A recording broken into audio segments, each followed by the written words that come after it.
کیا عالم افضل ہے یا سید زادہ افضل ہے؟ اس کے بارے میں شریعت مطہرہ کیا رہنمائی فرماتی ہے؟ دیکھیے کہ اگر ہم قوانین شرع کو دیکھیں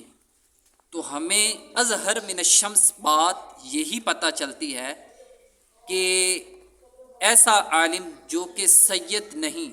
وہ افضل اور اعلیٰ ہے ایسے سید زادے سے کہ جو عالم نہیں ہوتا، کیونکہ شرف علم جو ہے یہ افضل اور اعلیٰ ہوتا ہے، اس کو فوقیت حاصل ہوتی شرف نسب پر۔ ہاں اگر سید زادہ ہی عالم ہے تو یہ سننے پہ سہاگا ہے۔ قرآن و حدیث کے اندر اس کے بے شمار جزیات اور دلائل موجود ہیں، اور اگر ہم اقوال امت کی روشنی میں بات کریں تو صاحب در مختار نے اس پر کلام کیا ہے کہ سید زادہ جو کہ عالم نہیں، اس سے وہ عالم افضل ہے جو کہ سید نہیں۔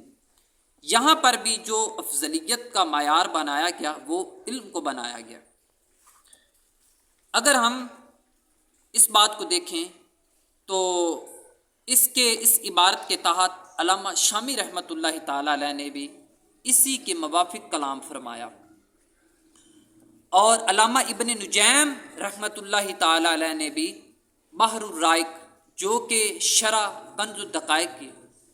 اس کے اندر بھی آپ نے اسی کے موافق کلام فرمایا۔ آخر میں ختام مسک کے طور پر امام اہل سنت مجدد دین و ملت الشاہ امام احمد رضا خان بریلوی رحمۃ اللہ تعالی علیہ کے حوالے اور اس کے جزیے کو پیش کر کے ختم کروں گا۔ آپ نے بھی فتاوی رضویہ شریف کے 24ویں جلد کے اندر، فتاوی رضویہ شریف کی 24ویں جلد کے اندر اس بات کو لکھا ہے کہ ایسا عالم جو کہ سید نہیں یہ افضل اور اعلیٰ ہے ایسے سید زادے سے جو کہ عالم نہیں ہوتا۔ اگر کوئی یہ اشکال پیش کرے، اعتراض کرے کہ سید زادے کو افضل ہی ہونا چاہیے، تو دیکھیں یہ ہمارے تک بات ہے،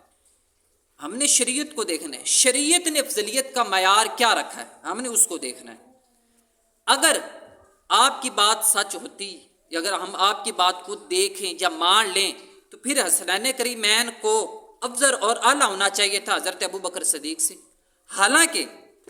امت کا اجماع اس بات پہ اتفاق ہے، جمہور نہیں، اتفاق اور اجماع اس بات پر کہ نبی پاک علیہ الصلاۃ والسلام کے بعد جو افضل اور اعلیٰ ہستی وہ حضرت ابو بکر صدیق ہے، اور اسی طرح بھی ترتیب باقی حضرات بھی۔ تو یہاں پر بھی علم کو فضیلت دی ہے نسب پر۔ تو خلاصہ کلام یہی نکلا کہ شرف علم کو شرف نسب پر فوقیت اور افضلیت حاصل ہے۔